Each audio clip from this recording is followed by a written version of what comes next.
अस्सलाम वालेकुम viewers, welcome to Nawaz YouTube channel. मैं हूं आपकी मेज़बान पलवशाद सईद।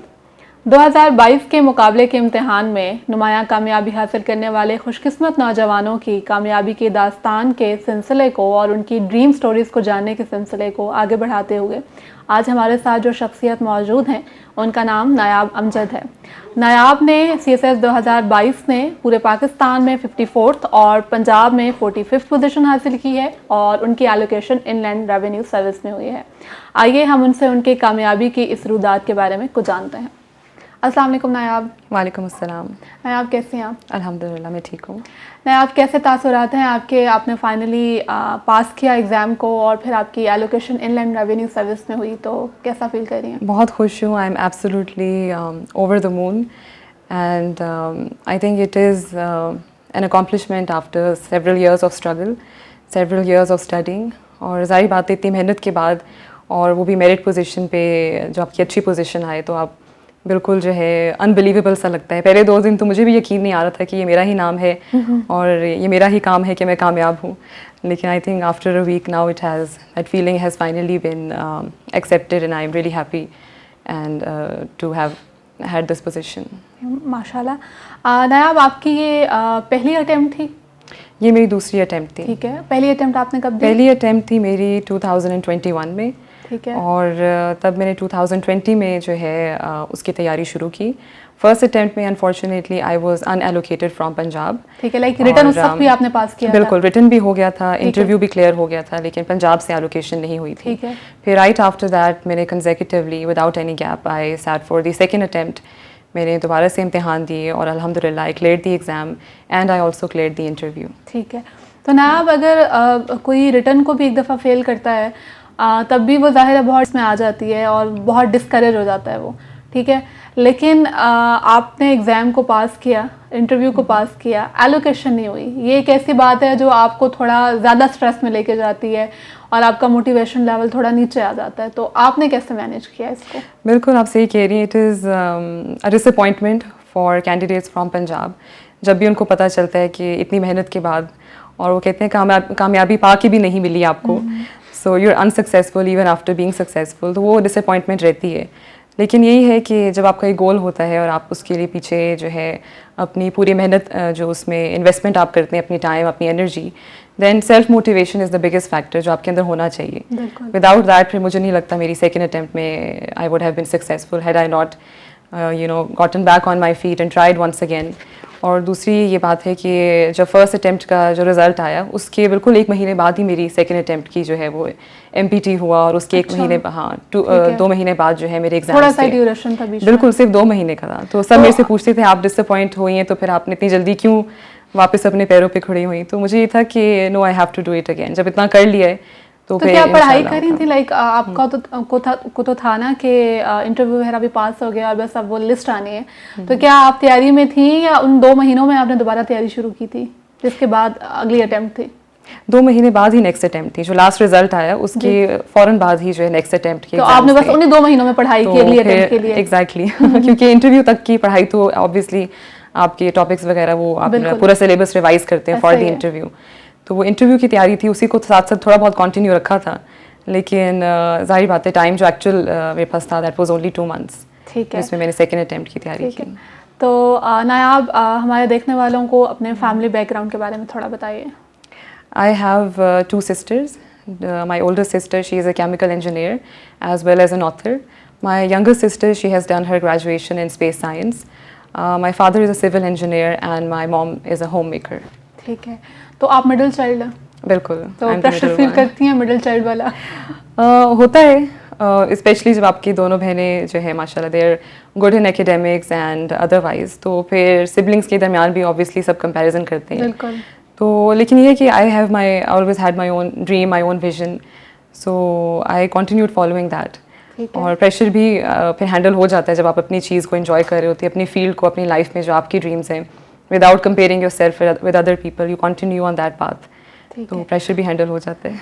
नायाब अपने एजुकेशनल बैकग्राउंड के बारे में कुछ बताएं। I did my ONA levels from Lahore. उसके बाद मैंने लाहौर स्कूल ऑफ इकोनॉमिक्स से बैचलर्स किया।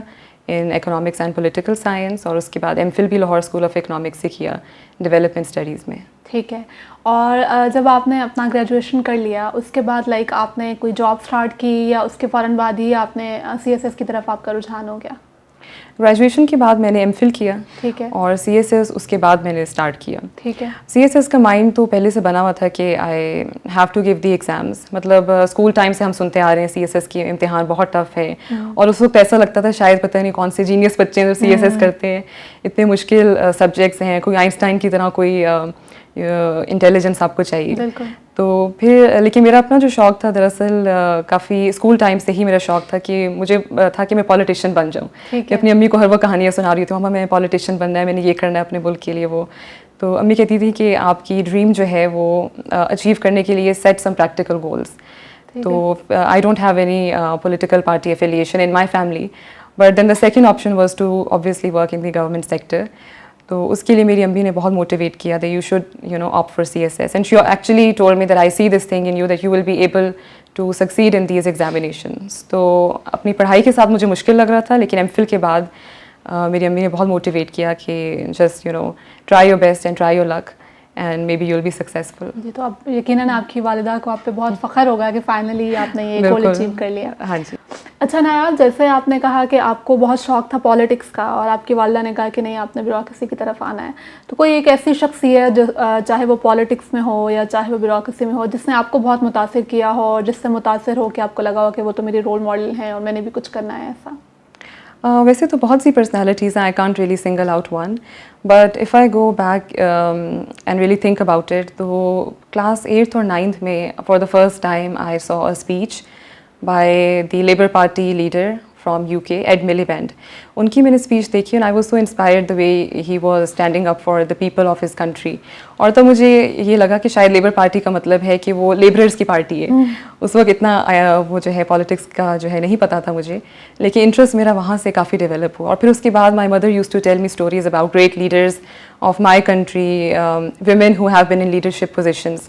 तो कलेक्टिवली उन सब ने मुझे बहुत इंस्पायर किया कि if you actually want to make change in society you have to be in a position high up in the government और इन द पॉलिटिकल स्फीयर, क्योंकि वहाँ से आप अपनी सोसाइटी के अंदर एक स्ट्रक्चरल चेंज जो है वो ला सकते हैं। तो वहाँ से मेरी इंस्पिरेशन स्टार्ट हुई। ठीक है। और वहाँ से आपकी इंस्पिरेशन स्टार्ट हुई और फिर उसके बाद आपने अपनी जब ग्रेजुएशन के बाद एमफिल से पहले भी सोचा हुआ था कि CSS करना है, देन फाइनली एमफिल के बाद आपने प्रॉपर इसकी पढ़ाई शुरू कर दी। बिल्कुल। तो जो आपने अपने ऑप्शनल्स लिए हैं, आपके ऑप्शनल्स में जो यूरोपियन हिस्ट्री है और टाउन प्लानिंग है, ये दो थोड़े डिफरेंट सब्जेक्ट्स हैं जो बहुत कम लोग ऑप्ट करते हैं, तो आपने ये दो ऑप्शनल सब्जेक्ट्स किन बेसिस पे इनको ऑप्ट किया था? यूरोपियन हिस्ट्री मैंने इसलिए रखा because I already had a prior interest in the historical changes that took place in Europe in terms of World War I, World War II। तो वैसे भी थोड़ा बहुत उसके बारे में पढ़ा था, लेकिन I wanted to know more about it. मतलब मेरी सब्जेक्ट सिलेक्शन जो है वो स्कोरिंग ट्रेंड पे नहीं थी, it was totally based on my interest in the subject. So I wanted to gain more knowledge about the European societies and the revolutions that took place. और town planning का भी यही था कि थोड़ा बहुत मैंने, क्योंकि एमफिल डेवलपमेंट स्टडीज़ में किया हुआ है, तो अर्बन मैनेजमेंट मैंने थोड़ी सी पढ़ी हुई थी, और उसमें भी वन आई ऑब्जर्व्ड अराउंड मी कि किस तरह से आपके इन्वायरमेंटल प्रॉब्लम्स जो हैं वो आपकी पोर प्लानिंग और पोर डिसीजन मेकिंग से लिंक्ड हैं। तो फिर मुझे लगा कि टाउन प्लानिंग भी एक इंटरेस्टिंग फील्ड है जिसको मुझे उस सब्जेक्ट को रख लेना चाहिए। लेकिन मुझे काफ़ी लोगों ने डिस्करेज किया था उस वक्त कि टाउन प्लानिंग में नंबर नहीं आते और ये जो है न्यू सब्जेक्ट है, उस वक्त ये नई फील्ड थी। But I just pursued my passion कि मुझे अच्छा लग रहा था ये सब्जेक्ट। ठीक है, तो मैंने रख लिया। और आपके कंपल्सरी और ऑप्शनल्स में से आपका GSA में बहुत अच्छा स्कोर है, आपने 80 स्कोर लिया हुआ है, आपका जनरल स्टडीज़ में 78 स्कोर है, यूरोपियन हिस्ट्री में 64 है, टाउन प्लानिंग में 87 है। तो ये जो इतने अच्छा स्कोर है कंपल्सरी में भी, ऑप्शनल सब्जेक्ट्स में भी, तो इस स्कोर के लिए आपने, आपकी प्रिपरेशन स्ट्रैटेजी क्या थी, आपने इन सब्जेक्ट्स को कैसे प्रिपेयर किया था? जनरल साइंस का जो पहला एक्सपीरियंस था वो बिल्कुल अच्छा नहीं था, उसमें आई स्कोर्ड वेरी लो। तो फिर सेकेंड अटैम्प्ट के लिए obviously I did some analysis where things went wrong and how I could improve that. और मुझे लगा कि पास पेपर प्रैक्टिस जो है वो मैंने ज़्यादा नहीं की। तो सेकेंड अटैम्प्ट में my full focus was on practicing at least the last 10 to 15 years. उनके पास पेपर्स की मैं बड़ी अच्छी तैयारी करके गई थी जनरल साइंस में, एंड दैट हेल्प मी। अगर आप बाय हैंड जो है नोट्स नहीं बना रहे तो आप बेशक जो है वर्ड, माइक्रोसॉफ्ट वर्ड के अंदर you just gather content from the internet और वहाँ से जो भी इन्फॉर्मेशन मुझे मिली I kept adding it to the same file and tried my best कि मैं पिछले जितने भी 10-12 साल के पास पेपर्स हैं वो कर लूँ। अच्छा नायाब, क्योंकि आपकी ये सेकंड अटेम्प्ट थी और पहली अटेम्प्ट में भी आपने रिटर्न क्वालिफाई किया हुआ था, लाइक इंटरव्यू भी पास था, एलिक्वेशन नहीं हो पाई थी, तो आपने कोई अपने सब्जेक्ट्स, ऑप्शनल सब्जेक्ट्स चेंज किए थे या फर्स्ट अटेम्प्ट में भी यही सब्जेक्ट्स थे और सेकंड में भी यही थे? नहीं, मेरे सब्जेक्ट्स सेम थे, सेम सब्जेक्ट्स थे, चेंज नहीं किए। ठीक है। तो स्कोर में इम्प्रूवमेंट आई थी फिर सेकंड अटेम्प्ट में? सेकंड अटेम्प्ट में टाउन प्लानिंग में बहुत इम्प्रूवमेंट आई। आई थिंक अभी जो मेरे जितने सब्जेक्ट्स हैं उनमें highest I scored in town planning 87 out of 100। उसके अलावा जेंडर स्टडीज़ में मैंने इम्प्रूव किया, जनरल साइंस एंड एबिलिटी जैसे आपने मेंशन किया। तो बिल्कुल जहाँ अपने वीक एरियाज़ मैंने आइडेंटिफाई किए थे फ्रॉम फर्स्ट अटेम्प्ट, तो उन सब्जेक्ट्स को ज़्यादा टाइम दिया, उनके पास पेपर ज़्यादा प्रैक्टिस किए and that's how I improved. ठीक है।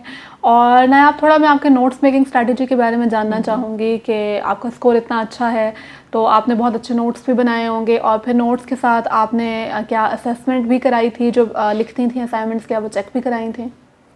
असाइनमेंट्स जो है वो कुछ चेक करवाई थी, उसमें ज़्यादा जो है इंग्लिश एसेज हैं वो अपने सीनियर्स जो ऑलरेडी CSS कर चुके हैं या कॉलीग्स या फ्रेंड्स जो इंग्लिश क्लासेस देते हैं उनसे मैंने चंद असाइनमेंट्स अपनी चेक करवाई थी। वहाँ से मुझे आइडिया हो गया कि अच्छा अपने आंसर का स्ट्रक्चर कैसे बनाना है, आपने जो है किस फ्लो से अपने थॉट्स को जो एक्सप्रेस करना है और आगे लेके चलना है। फिर उसी स्ट्रैटेजी को जो मैंने इंग्लिश ऐसे से सीखा, I applied the same strategy in other subjects as well. और जहाँ तक नोट टेकिंग की बात है तो after going through the relevant books और रेफरेंस और गाइड बुक्स जो है उसके बाद मैंने ज़्यादा टाइम नहीं लगाया नोट्स बनाने पे, मैंने ज़्यादा टाइम इन्वेस्ट किया पास पेपर क्वेश्चंस करने में, क्योंकि उसमें काफ़ी क्वेश्चंस रिपीट भी होते हैं और उनका जो पैटर्न है वो आप आइडेंटिफाई कर भी लेते हैं, कभी कभार आप प्रेडिक्ट भी कर लेते हैं कि नेक्स्ट अटैम्प्ट में क्या क्वेश्चंस आएंगे। और जो पास पेपर के सवालात हैं उनमें आपका एक क्वेश्चन जो है it's linked with so many topics, so when once you attempt one question you are able to cover many more areas, so I spent more time in doing past paper questions. अच्छा नायाब, आपकी second attempt थी और फिर आपने जैसे बताया कि आप साथ जॉब भी कर रही थी, तो जॉब के साथ फिर पढ़ाई करना मुश्किल काम है और फिर CSS की तैयारी करना भी मुश्किल काम है, तो टाइम को कैसे मैनेज करती थी? ये आपकी अपनी पर्सनालिटी के ऊपर है, कुछ बच्चों से हो जाता है टाइम मैनेज, कुछ से नहीं होता। तो मुझे यही था कि नहीं, मैंने ये करना है, even if I have to dedicate half of my day to my job and the other half towards my studies, I'm going to do it। जो आपकी डिटर्मिनेशन होती है, जो आपकी इनर कन्विक्शन होती है, वो आपको बहुत आगे लेके चलती है। तो ये था कि एग्ज़ाम्स जो है 1 महीना पहले ऑब्वियसली मैंने लीव ली अपनी जॉब से, और वो 1 महीना जो है वो उसमें पास पेपर्स किए, लेकिन उससे पहले मैं अपने जॉब के साथ साथ जो है अपना टाइम टेबल बना के अपने आप टाइम को जो है प्रॉपरली इन्वेस्ट किया कि मैंने जो है पढ़ाई किस तरह करनी है, किन सब्जेक्ट्स को कितना टाइम देना है, और जब घर आती थी आफ्टर द जॉब तो पास पेपर्स करने हैं या मैंने रिवीजन करनी है, तो इवेंचुअली हो जाता है। मुश्किल लगता है, स्टार्ट बहुत टफ होता है, लेकिन उसके पीछे भी शायद जो रीज़न था, जब बाकी बच्चों को देखती थी जो मेरे से आगे CSS कर चुके हैं और ऐसे बच्चे भी हैं जो थर्ड अटैम्प्ट तक भी जाते हैं, तो उनको देख के बहुत इंस्पायर होती थी कि ये भी मेरे जैसे, उन्होंने भी कर लिया, और जो मेरी फ्रेंड्स हैं उन्होंने भी कर लिया, तो फिर इंशाल्लाह मेरे से भी हो जाएगा। ठीक है। तो नायाब, जब आपने ये ड्रीम देखा और तब तो आप एक वो सारे प्रोसेस में थी कि उसको अचीव कर रही हैं, उसके लिए मेहनत कर रही हैं, अचीव करने की कोशिश कर रही हैं, मेहनत कर रही हैं, और फिर फाइनली आपने उस गोल को अचीव कर लिया, तो अब क्या लगता है आपको, अब जब आप यहाँ पे बैठी हुई हैं तो कोई एक अपने अंदर लेवल ऑफ सेटिस्फेक्शन पा रही हैं या लग रहा है कि अब तो रिस्पॉन्सिबिलिटी बहुत बढ़ गई है? बड़ा अच्छा सवाल किया आपने। शुरू में जैसे बताया कि बहुत खुशी थी और सेटिस्फैक्शन, और आई वॉज एब्सोल्युटली इलेटेड, लेकिन अब when I am actually thinking about the next steps, what's going to happen next, तो थोड़ा सा होता है, आपके फेयर्स भी होते हैं, you do think it's not an easy job, it's tough, public office has its own shares of difficulties and troubles, but I think up to this point जो पूरी CSS की जर्नी वो आपको इतना ग्रूम कर देती है, it makes you so mature and confident that you are able to handle pressure well, and you are ready to adapt yourself to whatever challenges will come in the future। वो adaptability आपके अंदर आ जाती है। ठीक है। अपने compulsory subjects थे जो चाहे जैसे करंट अफेयर्स है, पाकिस्तान अफेयर्स है, या ऑप्शनल सब्जेक्ट्स में भी जैसे आपकी यूरोपियन हिस्ट्री थी, तो आपने जो अपना कंटेंट वगैरह इकट्ठा किया या जहाँ से अपने नोट्स बनाए, अपना सिलेबस कवर किया, कोई ऐसे सोर्सेज, कोई ऐसे रेफरेंसेस, ऑनलाइन सोर्सेज हों या FPSC की रिकमेंडेड बुक्स हों जहाँ से आपने तैयारी की, वो अगर हमारे देखने वालों के साथ आप शेयर करना चाहें? बिल्कुल, एफपीएससी की रिकमेंडेड बुक्स जो हैं जो सिलेबस की आउटलाइन के अंदर मेंशन्ड हैं, हर सब्जेक्ट के लिए एक तो मैंने वो सेलेक्ट की। उसके अलावा जो है मैंने कुछ अकेडमीज़ की भी अपनी पब्लिश्ड गाइड बुक्स होती हैं, ठीक है। वहाँ से मैंने सिलेबस रिवाइज़ किया। लेकिन उसके अंदर आपने जो है अपने नॉलेज को ज़्यादा जो है वास्ट करना होता है। You have to expand upon the topics. So for that, I definitely consulted the internet, and I think today we have internet as the best resource. बिल्कुल। कोई ऐसी चीज़ नहीं है जो इस वक्त इंटरनेट पे ना मौजूद हो। जी। बहुत सी ई बुक्स भी अवेलेबल हैं। बिल्कुल। अगर आप फिजिकली बुक्स नहीं परचेज कर रहे तो आप ऑनलाइन यूट्यूब के लेक्चर्स देख लें, फॉर यूरोपियन हिस्ट्री स्पेशली। ठीक है। जॉन ग्रीन के जो लेक्चर्स हैं वो मैंने फॉलो किए, और उसके अलावा डिफरेंट डॉक्यूमेंट्रीज वगैरह भी देखी। So that really helped all together. ठीक है। सराउंडिंग्स के बारे में थोड़ी बात करना चाहूँगी मैं कि बाज़ औक़ात ऐसे होता है कि आपकी सराउंडिंग में, चाहे वो आपकी फैमिली है, आपके फ्रेंड्स हैं, अगर आपको उनसे वो सपोर्ट ना मिले तो आपको वैसे ही लगता है कि शायद आपसे ये नहीं हो पाएगा, आप नहीं कर पाएंगे। तो आपका हल्का यह बात कैसा रहा, दोस्त कैसे रहे, क्या उन्होंने आपको मोटिवेट किया आपकी इस जर्नी में, या कहीं आपको लगा कि नहीं मेरा मोटिवेशन लेवल नीचे चला जाएगा, या मेरे इर्द गिर्द लोग मुझ पर उतना भरोसा नहीं कर पा रहे हैं? जहाँ तक बिलीफ की बात है, how much my friends and family believed in me, so they always believed कि I would be able to succeed in CSS। जो फर्स्ट अटैम्प्ट थी उस वक्त मेरा थोड़ा सा कॉन्फिडेंस लेवल लो था, क्योंकि वो एक, आई थिंक वो एक हाइप है कि 12 सब्जेक्ट हैं और इंटरव्यू बहुत मुश्किल है, तो उसके लिए you have to be a super genius and all. लेकिन जो है मेरी फ्रेंड्स और फैमिली, उन्होंने हमेशा मुझे कॉन्फिडेंस दिया कि मैं कर सकती हूँ। लेकिन हाँ, कुछ चंद ऐसे लोग थे जो कहते थे कि नहीं, अभी तुम 1 साल और ले लो, पढ़ लो, इतनी जल्दी क्या है, थोड़ा वक्त और ले लो, अच्छा टाउन प्लानिंग नहीं रखना। जाहिर बात है, हर बंदे की अपनी रिजर्वेशन होती है। So from amongst all the people, I think the single biggest supporter was my mom. और मेरी अम्मी ने हमेशा ये चीज़ सिखाई है कि मेहनत कभी ज़ाया नहीं जाती।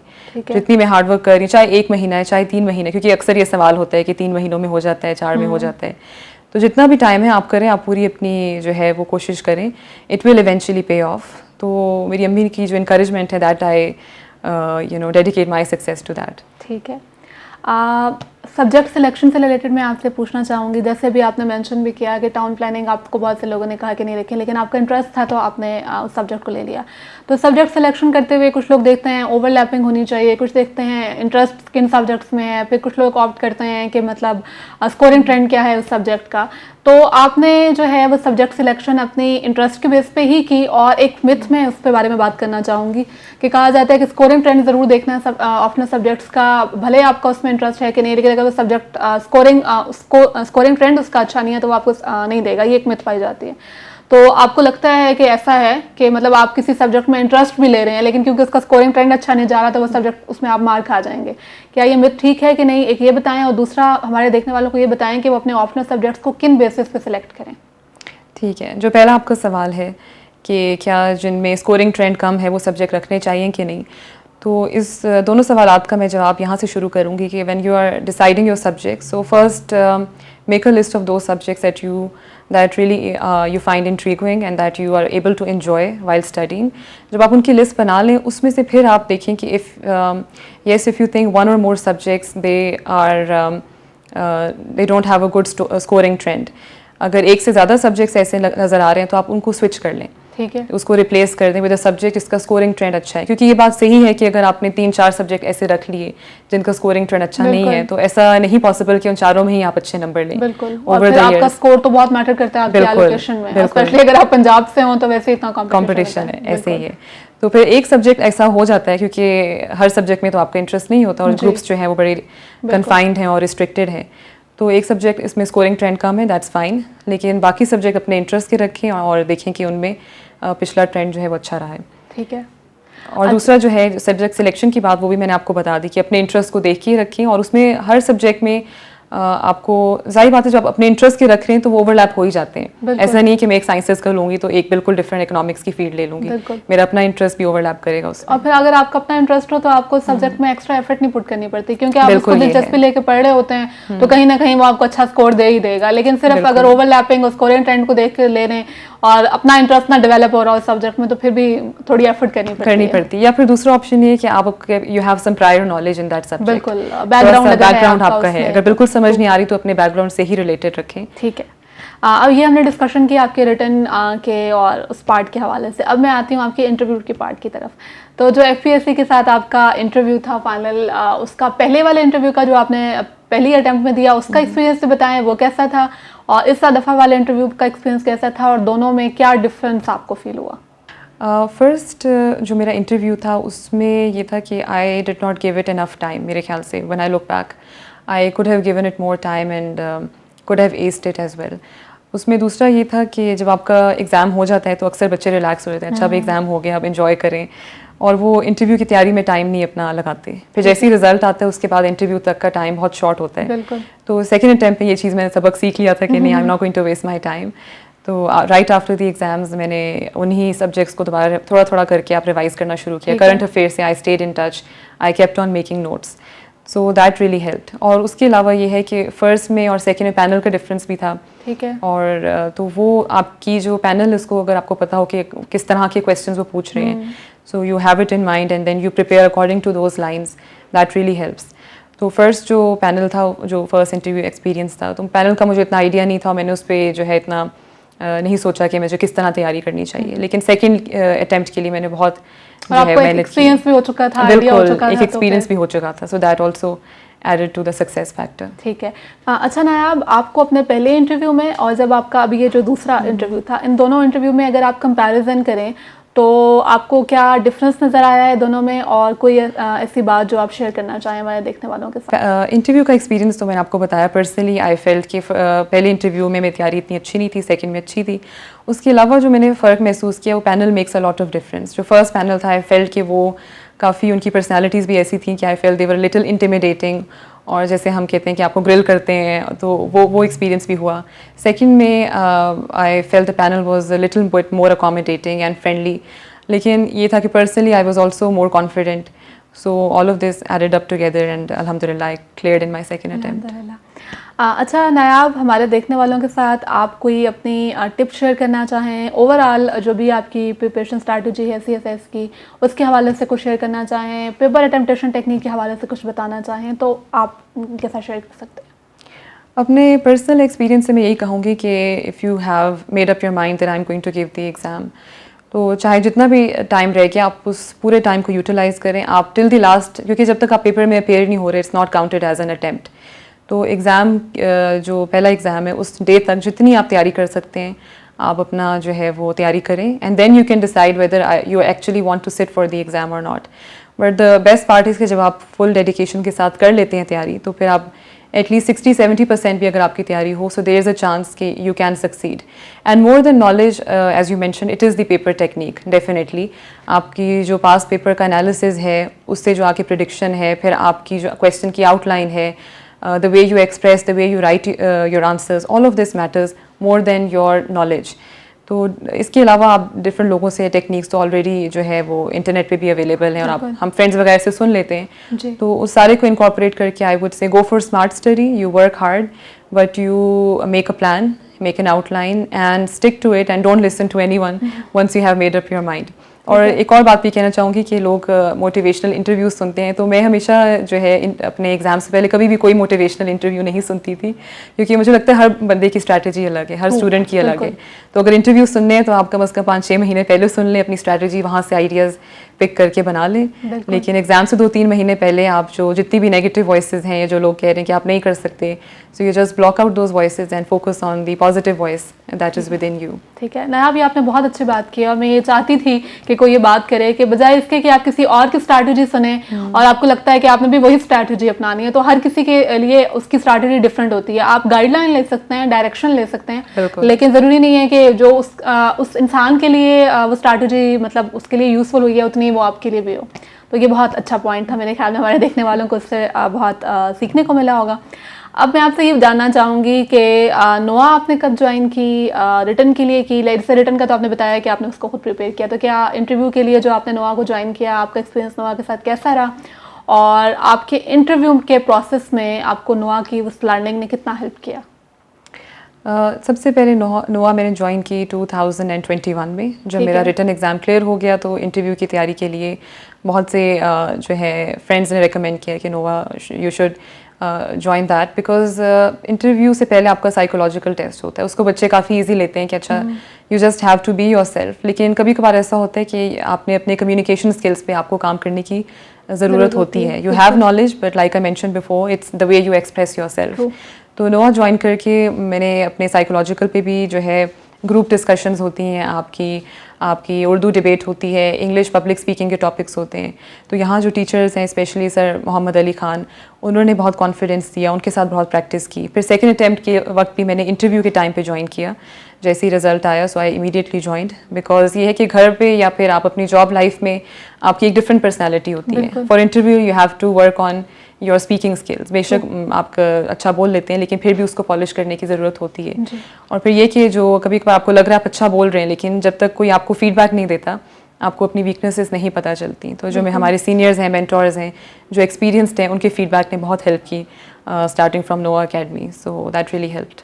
ठीक है, थैंक यू सो मच नायाब, बहुत कुछ आपसे सीखने को मिला एंड आई होप कि हमारे देखने वालों को भी बहुत कुछ सीखने को मिला होगा। Thank you very much.